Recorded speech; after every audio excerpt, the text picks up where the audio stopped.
আর বন্ধুরা, আজকে আমি রান্না করতে চলেছি ঠাকুমার রান্নাঘরে। ভেজ ডাল রান্না করব। তার জন্য নিচে এখানে 300 গ্রাম মুগের ডাল ভালো করে পরিষ্কার করে নিয়েছি।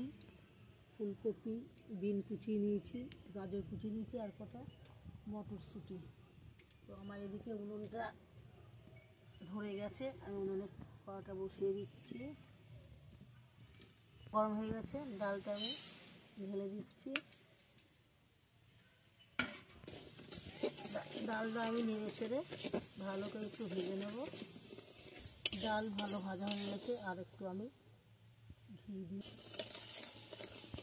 তাহলে আমি হাত দিয়ে ডলে ডলে ভালো করে পরিষ্কার করে নিয়েছি। এবং ডালটা এখন আমি ধোবো না, একটু ঘি দিয়ে নেড়ে চেড়ে নিয়ে জল দিয়ে দেবো। এবার জল দিয়ে দিচ্ছি, ফুটতে থাকুক।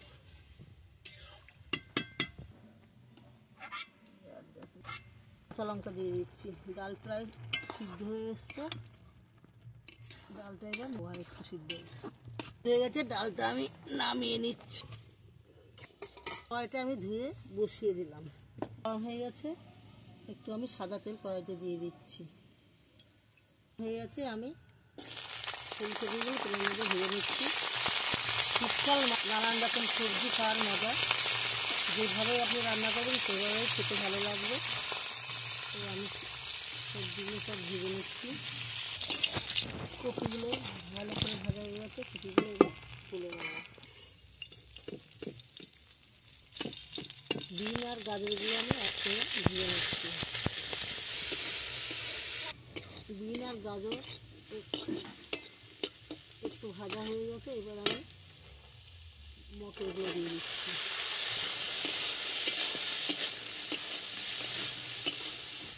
কাজু আর কিশমিশগুলো আমি ভেতর দিয়ে একটু নেড়ে চেড়ে নেব।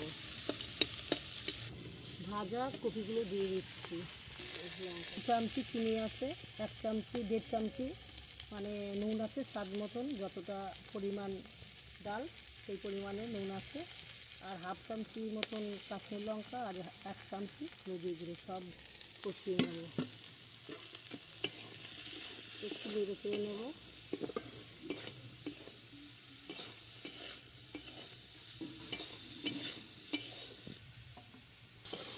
সবজিগুলো আমার ভাজা হয়ে গেছে, আবার নামিয়ে দিচ্ছি। কম আছে, এই কড়াইতে আমি একটু জল গরম করে নেব।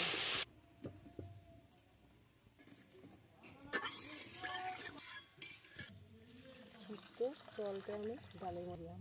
কড়াইটা গরম হয়ে গেছে, কড়াইতে আমি তেল দিয়ে দিচ্ছি। তেলটা গরম হয়ে গেছে, 2টো তেজপাতা, 2টো শুকনো লঙ্কা, কটা জিরে আমি ফোড়ন দিয়ে দিচ্ছি। না, তেলের ফোড়নটা পুড়ে গেছে, আমি এবার কুড়ানো একটু আদা দিয়ে দিচ্ছি।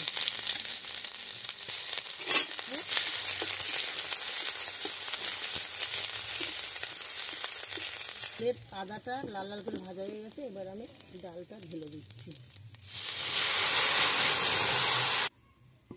ডালটা এবার আমি অনেকটাই জাল দিতে হবে, জাল খেয়ে নিব অনেকটা। জালটা একটু বেশি না হলে ডালে টেস্ট আসবে না, তার জন্য আমি অনেকটাই জাল দেবো। ভালো করে ফুটিয়ে নেব। রান্না হয়ে গেছে, এই দেখুন বাড়িতে বানানো ঘি। আমি 1 চামচি ঘি দিয়ে দিচ্ছি। এই ঘি আমার বাড়িতে বানিয়েছে। 1/2 চামচির একটু বেশি আমি গরম মশলা দিয়ে দিচ্ছি। আর নেড়ে চেড়ে নামিয়ে নেব। দেখুন আমার ভেজ ডাল হয়ে গেছে।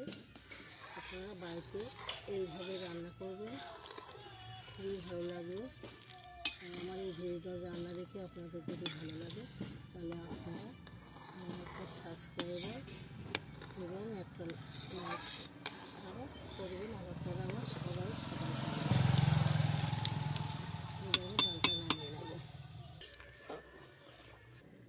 ডালটা আমি নামিয়ে